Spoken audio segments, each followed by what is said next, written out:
because we now have the Cinema Judge!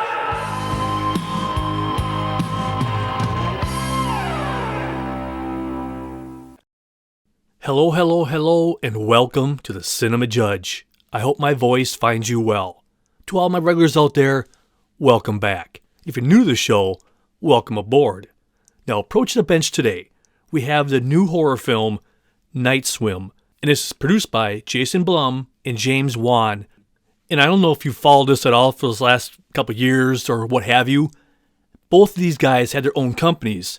They've basically merged them both together to make one giant horror company. Because both these guys, they dabble in little different elements of horror, but yet they still kind of meet in the middle some places. And that's what makes these guys work so well together. And that's what they've done. They've brought their stuff together to bring us movies like Night Swim. So here's the tagline for Night Swim. A family moves into a new home, unaware that a dark secret from the house's past will unleash an evil force in a backyard pool. Here's a trailer.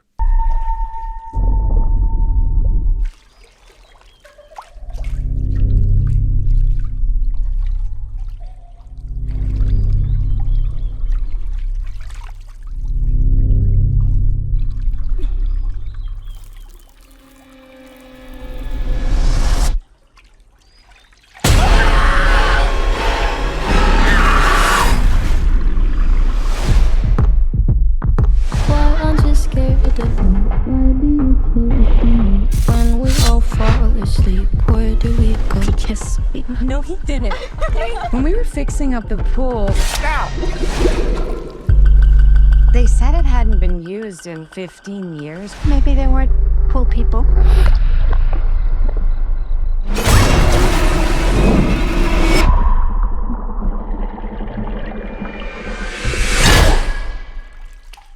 This is not for the kids. I used to be scared of pools. Cider! Come on, Cider! Getting a vibe here. Do you have a boyfriend? No. Hey, someone's coming over in a minute. Keep your mouth shut. Marco. You need to say something back. Ronan, Marco. Why aren't you saying anything?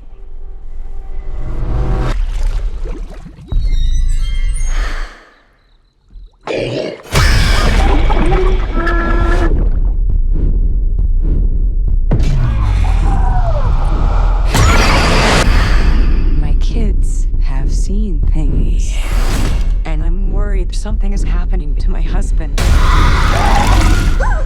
Dad? I've been looking for you.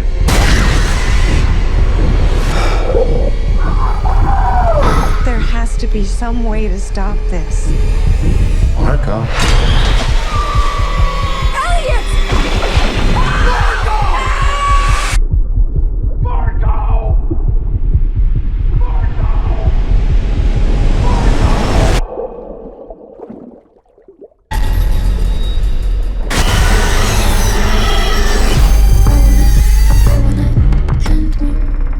What I really admire about Jason Blum and James Wan is this. Other than their incredible talent and everything they bring to us, they take chances on new directors, young directors who have a vision, know what they're doing, maybe made a short film like the director of this one did. James Wan figured this would make a great story. And they take that chance and let a new director work with their vision. And that takes a lot of courage and just faith in the up-and-coming directors. And I just totally admire that. Because the easy thing to do would be, of course, get a major name of a director and have somebody else do it, or James Wan could do it himself. No, he doesn't do that. Both him and Jason Blum believe in sharing the wealth, giving people a shot. And I just really admire them for doing that. Come up in a little bit, you're going to hear from James Wan talking about that, how he saw this as a short film, and he gave the director a shot to do it. And his name is Bryce McGuire. Night Swim also stars the incredible Wyatt Russell as Ray, Kerry Condon as his wife. I don't know if it's Eve or Eva. I thought they say Eva later on in these interviews, but you know what I'm saying. Amelie Hafella as the daughter, and Gavin Warren as the son. Now, coming up next, I'm going to have a couple featurettes for you. And in this featurettes, they're going to be talking about the movie. We're first going to hear from James Wan, Jason Blum, then the director, Bryce McGuire. And it'll be going back and forth between them during this featurette. Because if you want to watch the TV version of this, at the end of the show, I'm going to give you a website so that you can watch the interviews and watch the clips. Because also in the TV version, I have a lot of on-the-set footage and the red carpet. If you're interested in that, that offers you a lot more to look at. Because putting that on here doesn't really play well. It doesn't make any sense. So if you like watching on-the-set footage and world premiere footage, I have that on the TV version, which I'll give you a website for. But I just want to give you a little forewarning. I have a couple featurettes I'm going to play during the show. And within those featurettes, they have mini clips that they have from the interviews that are larger when you play them on their own. So here's that first featurette. We all have this inherent fear of being in the water. I think we should put in a pool cover. Even though in your mind you understand that the pool is only a few feet deep, Marco? when the lights go out, anything could be beneath you.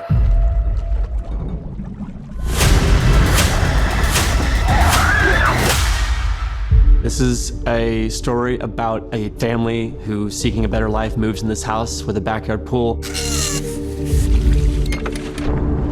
Wanting fun and time together. Maybe we should have the cookout or something. That's a great idea.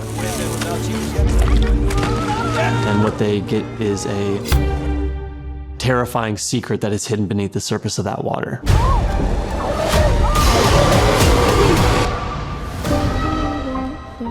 Why don't you run for me?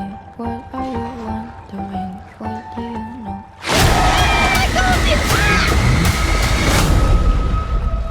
It's important for me to find the next generation of filmmakers who have what it takes but may not have the platform to be seen.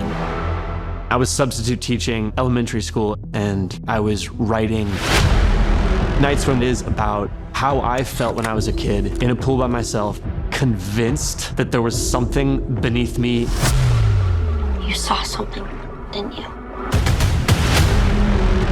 James Wan and Jason Blum made some of the most iconic horror films of the last decade and a half. You team up, and it's a roller coaster ride. With Bryce, we were completely won over by his passion and vision for the movie. I want people to be holding their breath in the theater. It's like edge of your seat, biting your nails. There's something beneath the water.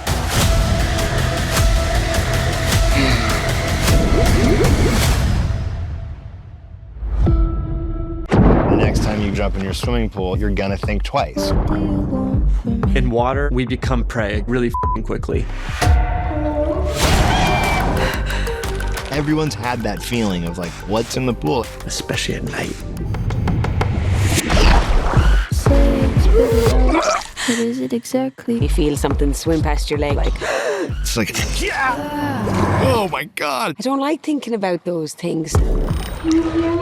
Our ambition was to ruin the swimming pool forever. I want to end me. This is such a brilliant concept. Anything could be beneath you. I was so scared. Yeah, I suppose it is scary. I don't know if I'm going to be able to watch it. There's something lurking. What the hell was that? It's not a safe environment. It's so much fun. Don't swim alone. When we all fall asleep, where do we go? What do you guys think? You getting a good feel for what this movie's about? Where it's going to take you? And here's one more thing I want to talk about why I admire Jason Blum and James Wan. They're going to talk about this a little bit later too, but I just wanted to say it because I feel the same way. I enjoy that they take chances on new concepts. Yes, these guys do make sequels sometimes on their movies, or a lot, but that's not all they do. They do make new movies. They're willing to take that chance because they know how to control the budget. They know what they're doing when they make movies. They've done it enough times. They have it all just perfectly figured out. And I really enjoy that because we've seen so many sequels and reboots and everything like that. These guys are willing to say, you know what? You're our fans. Thank you for following us and keep coming to our movies, we're going to keep taking chances. Not everyone's a home run, but not everyone's a pile of mud. And that's the fun, is just making movies and taking chances. Now, coming up next, we're going to hear from the writer-director, and he's talking a little bit more about the story. And then we're going to hear from James Wan, and he also discusses what a brilliant new idea this is, because he talks about how they've made a lot of haunting things in the past, but never have they done a pool. It's kind of like that whole turn on Jaws where you don't want to go into the lake anymore or ocean. This one is, do I really want to go in the pool at night? Because that changes the atmosphere completely. And then we're going to hear again from the director just talking about how mind-blowing it is to be able to work with these two legends of movies. And he's doing it himself, but they're there guiding him, teaching him, and just helping him along. I mean, can you imagine that? You're just this up-and-coming director, and you have these two legends of horror and filmmaking there right next to you, helping you out. I mean, that would be just mind-blowing. I'd be just like, dude, I've made it. What more do I need? And then we're going to play a clip for you. And in this clip, the son, he's in the pool. It's daylight. And that's another thing. Sometimes scary things can happen during daylight. Just like in the first Halloween, most of the scares and tension was during the afternoon. And that's the sign of a good script, director, writing, whatever you want to say. Because making somebody afraid during broad daylight, that's a whole new level of trying to ramp up the tension. He's in the pool, and he hears a voice. The little girl's saying something, and he goes to one of the vents in the pool, where the water gets filtrated in and out, and he hears a voice in there. But then he sees it like a doll or something like that, so he reaches in there, and then a hand comes out and grabs him. That's the scene in a nutshell. Here it goes. This is a story about an average suburban backyard swimming pool that hides a terrifying secret. And the family who, seeking a better life, moves in this house with a backyard pool, wanting the things that all of us want from a pool: fun and time together, diversion. And what they get instead is a terrifying secret that is hidden beneath the surface of that water. When I first saw the short, I thought this was such a brilliant concept.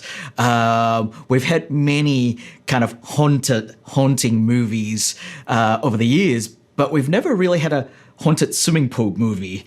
And I just love that idea. We all have this inherent fear of just swimming in general, being in the water, because we're not made technically to be in the water, but there's still something about it that draws us to it, right?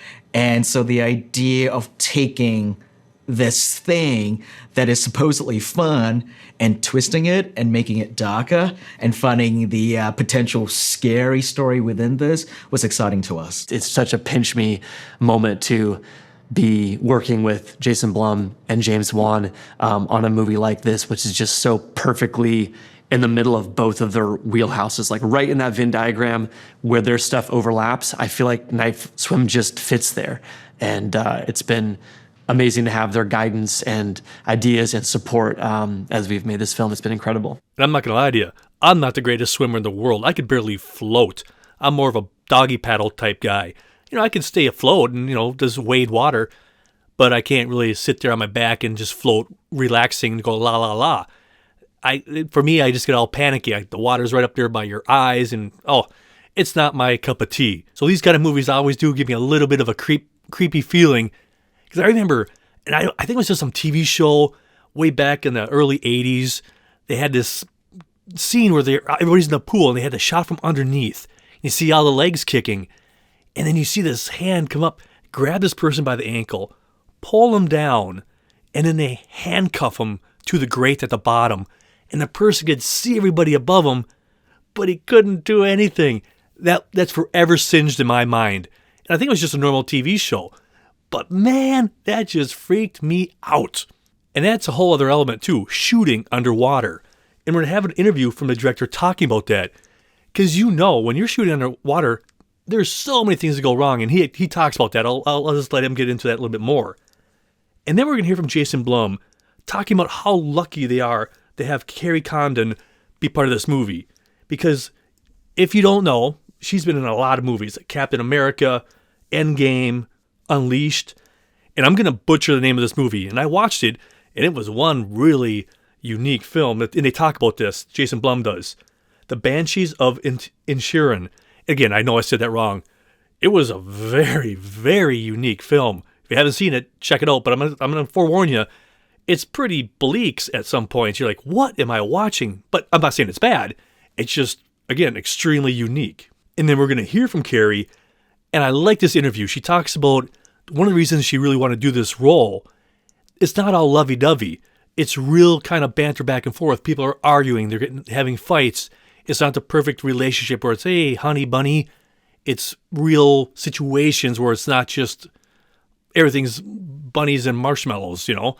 But that's what's kind of cool, why she took the role. And then we're going to hear from Jason Blum again, talking a little bit more about the character Eve. So now I know it's Eve, not Evie or whatever I said at the beginning. It is officially Eve. Now I know. And he talks, like I said, more about the character. And then we're going to go back to Kerry, and she talks about working with Wyatt Russell. That how important it was for her to really bond and connect and commit to the role and into the scenes that are happening. And it's just cool having her talk about that. You'll wait for it. It's really kind of cool. And then we're going to hear from Wyatt talking about working with Kerry. And then back to James Wan talking about having them both together, how lucky they are that both these guys just worked so good together. And they were just very lucky. Shooting in water is definitely a significant challenge. The kind of general rule of thumb is take how much time you think it's going to be and then double it when you're working in the water. Everything is slow. Lighting is slow. The way you move in it. Communication is difficult because you have to have like underwater speakers that I'm giving direction to, and those don't always work. And there's lack of visibility sometimes. Someone's supposed to hit a mark, but they can't see where that mark is because there's turbidity in the water and it's hard to see. It's dark down there. We'd have basically like someone as a guide with a glow stick giving an eye line, right? Just to kind of punch through that darkness and give them a way to track, where they're looking in the scene. So all of that it's planning more than you've ever planned for anything on any shoot. And then knowing that 30% of it's still going to go wrong. We cast Kerry while she was on the awards campaign for the Banshees of Inisherin. We were in complete admiration of her talent, and we were thrilled to see that audiences agreed. It is about a family, and I like the dynamic that there's problems in their relationship, which I was really liked also, because I hate when you see movies and the parents are always real nice to the kids, and it's like, man, who's like that all the time? Like, nobody's like that all the time. She embodies Eve in such a way that we feel all of her emotions. We feel love, passion, fear, and a compelling need to protect her family at any cost. I'd never met Wyatt before, and I was just really glad that he was the kind of person who kind of like, is like, another thing with her is kind of like you have to sort of go big and then you can kind of like rein it back a little bit. But if you're not going to go big, it's just going to feel really stupid, and awkward, because it's like, okay, well, you can't apologize for this. Like, it's either happening or it isn't. And he totally is very great at just like giving it 100%, like totally going for it and totally doing it really good, which, then it's just so easier because you believe that the person's like choking and then you can react. So that was like such a relief when those tricky scenes came, and he was very gung-ho about doing them, like really, really doing them and committing to doing them and not holding back at all. It's a huge aspect of the story, making that relationship work. And so when we got together and did rehearsal, first few times we got together, it was like, it made me feel very comfortable going, oh God, like a big sigh of relief where that relationship works. You're liking the person, you like each other, you're having a fun time on set. Like, that's hopefully bleeding into the performances and also just the story.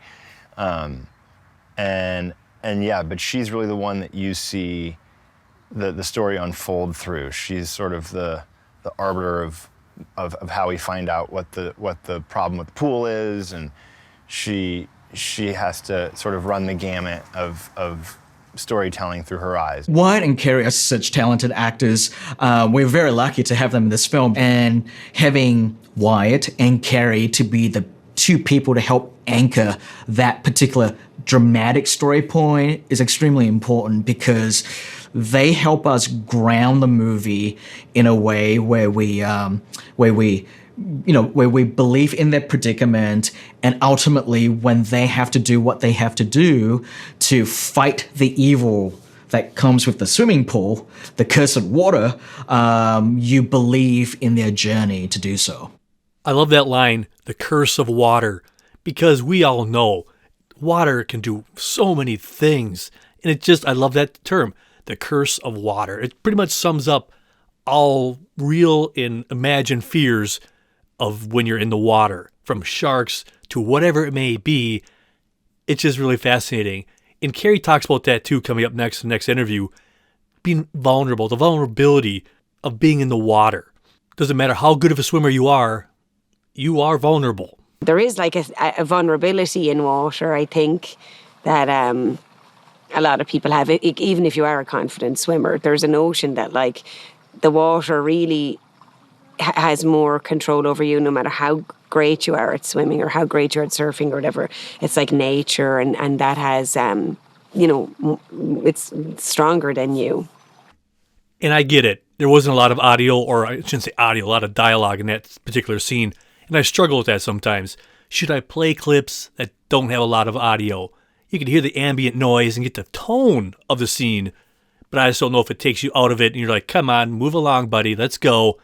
So if that's ever an issue for you guys, just let me know. At the end, I'm going to give you some places where you could contact me, whether it be my email or platforms, because I don't want to bore you. That's what I want to do here. I want you to come here and learn about a movie, not be bored by it. So that's just a little side note. Now, coming up next, we're going to hear from Wyatt Russell, and he's going to be talking about the director and how much he enjoys working with him. But I want to let you know, too, you probably know the name. You're thinking, who's Wyatt Russell? Maybe a lot of you know that he was in The Falcon and The Winter Soldier, The Woman in the Window, and he's also in the Apple Plus TV show Monarch, Legacy of Monsters. I truly enjoyed that. In that particular show, he plays the same character as his real-life father, Kurt Russell. In the TV show, Kurt Russell plays the older version of the one character, and then Wyatt plays the younger version. They don't play father-son, they play the same character just years apart. If you're into that kind of stuff, it is a really, really well-made TV show. It's a Godzilla kind of origin-type story, if you will, but it's really well done. Even the special effects are good. Apple TV Plus usually doesn't skimp on quality. So if you're into that kind of thing, check out Wyatt in Monarch, Legacy of Monsters. And then we're going to hear from Jason Blum talking about working with Wyatt. And then we have another featurette for you. And in this featurette, it's pretty much about this pool party. And then after that, we're going to play the scene for you after another interview. But in this featurette, this is what it's all about. They just talk about, there's a whole bunch of people in this pool party. They're playing games. And then something does happen where this gunk comes from underneath and then gets into a guy's mouth, pretty much possessing him. But the trials of shooting in the water, it's just one of those fine examples of, all right, yeah, this is for real. We really have to shoot it like this. And it talks about the complications and shows you. Again, at the end of the show, I'm going to give you a website so you can watch these featurettes, just not listen to them. But here's those interviews, then that. He's been great at executing what he, I think, has wanted to get on camera, and he's been wonderful to be directed by. I've loved being directed by him. I think he's got a great sense of humor. I think he understands the balance of humor and drama in a really nice way. I think he has a vision for it that I've really appreciated that he's stuck to. I've loved it. I've had a wonderful time with Bryce. Wyatt is an extremely dynamic actor. He can be the comedic relief, the warm father figure, but also deliver the chilling scares that are all aspects of Ray's character. We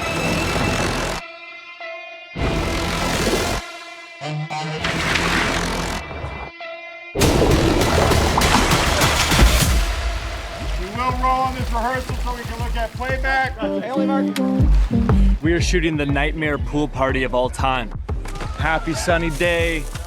But this swimming pool hides a terrifying secret. Let go of me!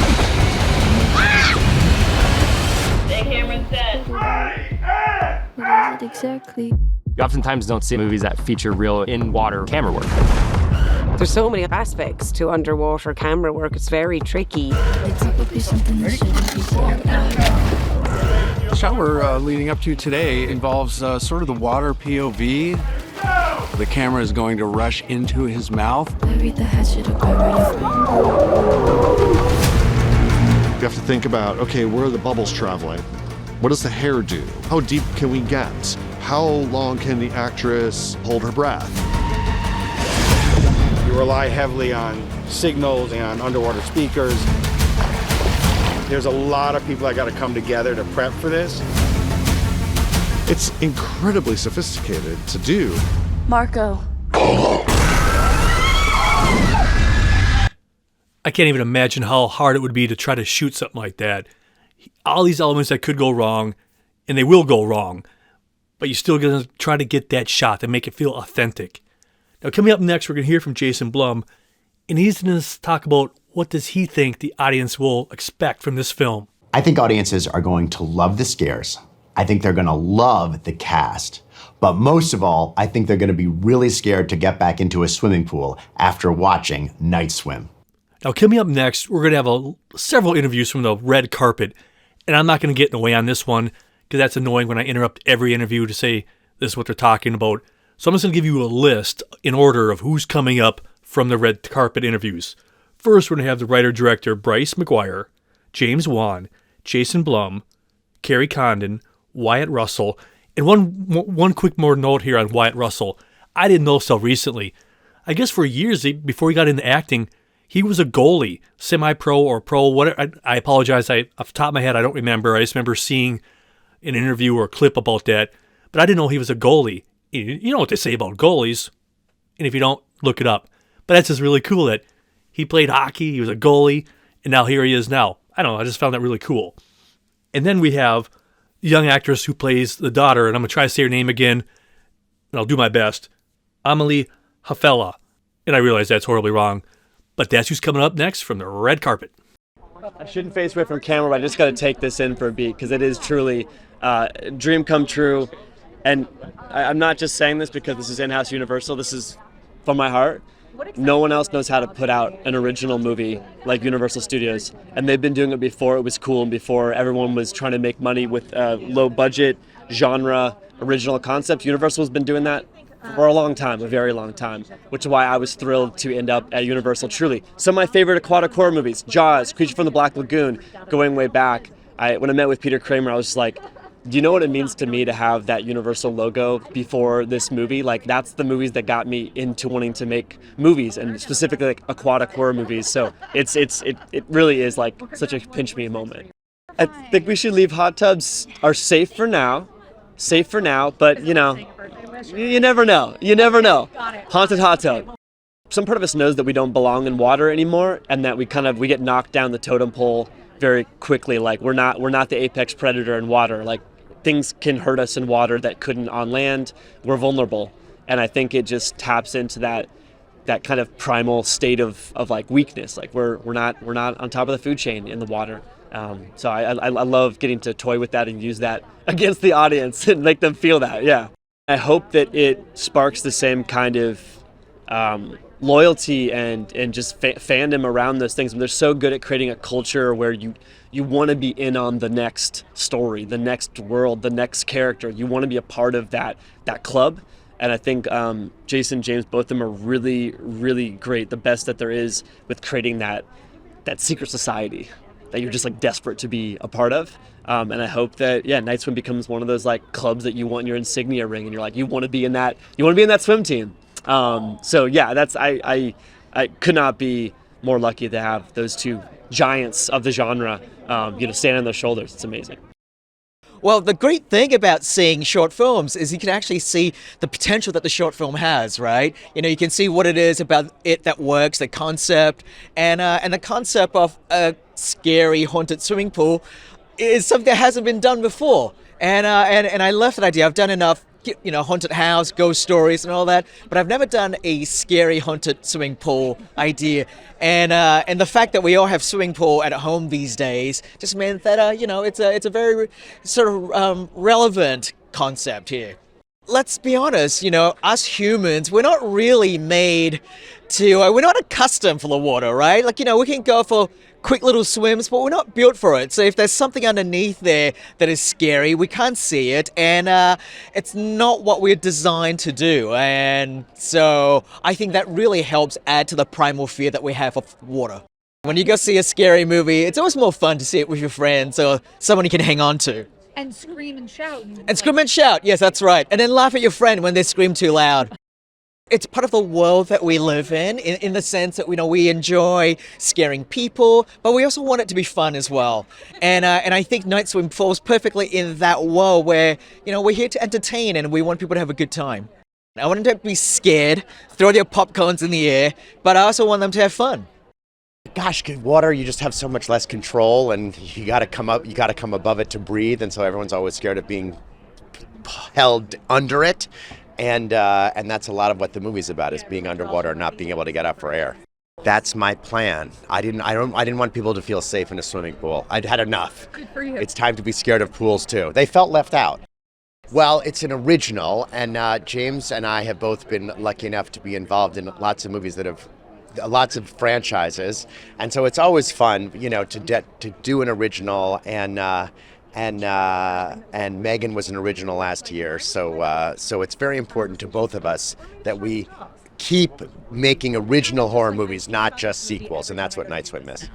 Always better to see a horror movie in a theater. I mean, it's better to see any movie in a theater, but horror especially.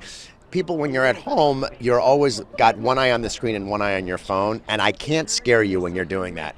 My job is to scare you as a human, and I can't deliver a scare when you're looking at your phone. So not only does it look better and sound better, but you're focused on the screen, and that's the only way I can scare you. They should expect to be very unsettled and scared to death. I feel like this kind of stands alone, which is kind of one of the reasons why I wanted to do it. I felt like it was kind of like a unique script. It sort of reminded me of like thrillers from like the 80s, 90s. So I feel like it sort of stands alone. I don't know, maybe it's just fun to go to the movies and be scared with like your boyfriend or your girlfriend and like cling to them like you're scared. Of course. But you can touch them maybe. I love swimming, so that's a hard one for me. Like everyone said, oh, didn't turn you off swimming pools, but it didn't, because I love swimming. Swimming at night time is probably a bad idea for anybody, though, isn't it? You're not supposed to go swimming in the ocean at night time. And then I think if you're swimming in a pool at night time, I kind of think that means maybe you've had a few drinks, which is probably a really bad idea. Well, I remember talking to Bryce when we first started talking about it, and he was like, yeah, it's like Jaws in your swimming pool, and I can't believe no one ever made that movie. And I was like, are you sure no one's made this movie? And so then I heard someone else say it's like Creature of the Black Lagoon in your pool. And it's good. It's good conceit, and I think it'll, it's terrifying. It'll make you think twice about jumping in your pool next time at night. Bryce is great. I mean, being a first-time director is always difficult. There's so much that you have to face that you don't know that you're going to face. Not that I've done it before, but I've seen it my fair share of times now. And the way he handled himself, the way he handled all the issues that came up, because that's inevitably what making movies is. It's just putting out fires in different places. He was great, and he was able to capture a essence of water that I think was really interesting and really eerie and creepy and cool. Working with him was seamless and wonderful, and he was also the writer, which helps a lot. So yeah, it was a great experience. I hope that they like the family drama aspect of it, and that it fits into a psychological thriller category in a way that some slasher movies don't.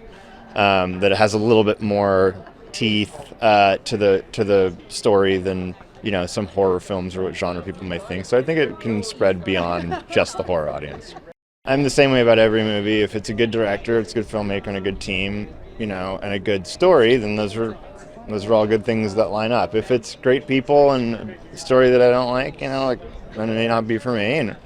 But it is always about the people and the story, and this seemed to line up that way, and hopefully we made a good movie and people like it. It's a great boyfriend, girlfriend, husband, wife, date night movie. And it would kind of be good to see with your whole family. It's PG-13, so if you got, 10, 11, 12, 13-year-olds that you think can handle the movie. It's kind of a fun movie to watch together because it is about a family and it's a little bit terrifying, and your 12-year-old is going to be going in the pool going, Marco Polo, I hope nothing's underneath there. It's I think it's for everybody. I really do. I think a lot of screams. I hope they're screaming with me. I think that would be really nice, so I'm not alone. I think in the past few months, I've realized I have a fear of like the ocean, like deep, deep waters. I'm very excited to see in the summer if that carries over into pools. I'm a little scared, but we'll see. Expect to be scared, expect to like challenge the way that you feel about pools, but also expect to see hopefully a cult classic in the future. When I first met him, I found out that we know each other from, around the corner from Erica Scoggins, who I've worked with in the past. So that was just it felt like I was already in good hands because he was like kind of repped by someone I'm so close with. And then I got to know him and he's just the sweetest guy, and it felt so nice for him to finally be able to make this into a feature. So what do you guys think? Is this movie you want to see? Did I represent it properly? Did I give you enough information? Please let me know. cinemajudge@hotmail.com, because I can't grow if I don't know. Because what I want to do here at the Cinema Judge, I want to create a movie oasis, a place where you can come and learn about a movie. Any movie is somebody's favorite movie. I'm never here to tell you to not see a movie, because we all walk different paths. And that's the point of this show, is to isolate, learn about one movie. Because there's movies out there that might go, I would have never heard of this movie. I would have never seen it. That's what I like to do. I like to take that deep dive. I'm not here to yell, complain. I just like to talk about movies. There's enough noise out there. I just want you to be able to come here and just learn about a movie with no drama. Now, like I promised earlier in the show, a lot of this one has so much more stuff that are visually enticing and that I don't even have on here. I don't have the on-the-set footage and other things of that nature. So if you want to watch this show, and I just want to make another side note on this too. When you watch a TV show, you don't see or hear me at all. Because you don't need to, because you can see it all. You don't need me to tell you who's coming up next. So if you want to watch the TV version of this on demand whenever you want, bit.ly/cinemajudge. bit.ly/cinemajudge. It'll be up there for a few months, but if you want to, you get a lot more out of it sometimes if you can watch some of this stuff. And on the set footage is kind of fun too. Or if you want to leave me a comment on TikTok, Instagram, Threads, also on YouTube. I think it's The Cinema Judge there. But feel free. I love the comments there. I love hearing your feedback. So feel free. Anywhere you want to, either cinemajudge@hotmail.com or any of those other places. Again, I love it when you leave comments on YouTube. It makes my day. I'm also on the Meta Universe. If you ever go to Metaverse, I'm often at a place called Ace of Clubs, Laser Tag. A guy named Mikey Ace created it. He creates such a great environment. You're floating around in the air, laser tagging people. It's fantastic. So if you're ever there, look me up, Cinema Judge. I love talking movies when I'm there. Or even if you don't want to talk movies, I don't care. We can just sit there and chat. I love it. Because I love hearing how you listen to the show. Some of you listen when you're driving to work, sitting at home. Some of you even listen to it overnight. You just put it on play and let it roll. That's fantastic. And some of you listen to some back catalog. And I'm going to be totally honest with you. There's been a few episodes that are several months old or even sometimes a couple years old. People just keep listening and listening and listening. I'm like, I can't thank you enough. So if you don't get a shout out for me, because that's what I do next year, I give a little shout out for people who listened to the last episode. I would love to thank all the people who go out of their way to listen to some past episodes. It's just incredible. I look at that sometimes like, oh, I wish I could thank people, but it's impossible to track stuff that's past like the last episode. I'd have to take a screenshot every day or every few minutes. It's impossible to do. But if you do listen to those old past episodes, I see numbers. I'm like, wow, you guys are incredible.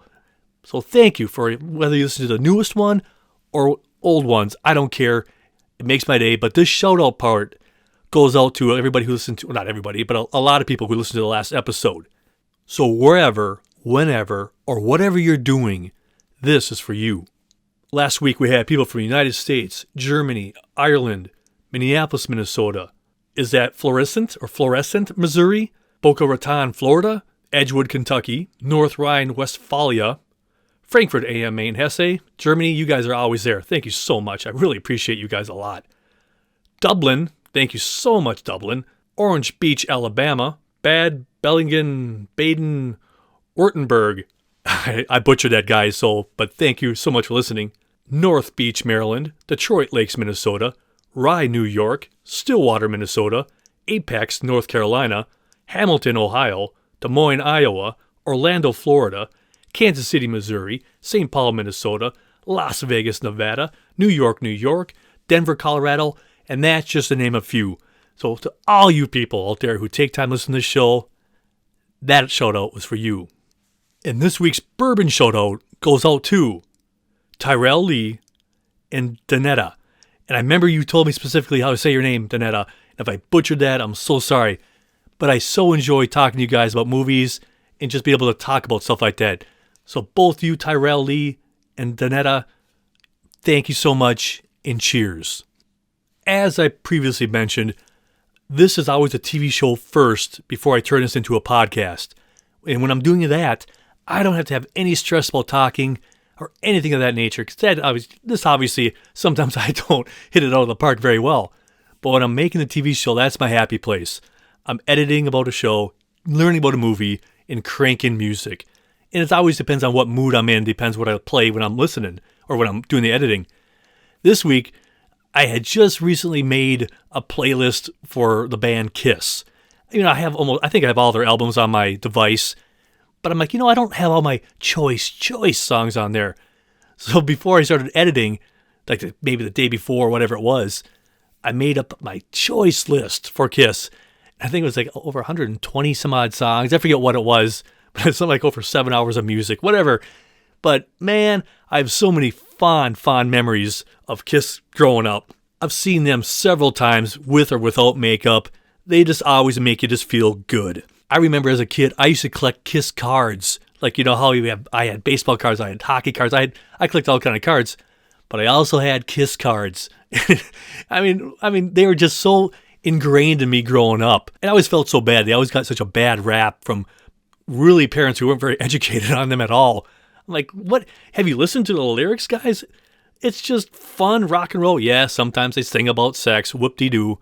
But they always claim to be, like, I always heard people say, oh, they're Satanists or whatever. They have countless love songs and just songs about self-motivation, about just doing better and improving yourself. But they never listen to that stuff. They just listen to what they wanted to see or what they looked like when they looked at them. It's like such children for such adults. But I digress. So that's what, when I was making this TV show, that's what I was cranking in the background. And that list that I made is heavily the first several albums of theirs. I mean, other stuff is fine too, but my memory laneville is the 70s era. And I just cranked that the whole time, and I had a blast. Well, that's it. I'm thirsty. My glass awaits. So cheers to you and to the movies. So until next time, be well, be good, and I'm gone. I'm Jeff. Thanks for listening to The Cinema Judge.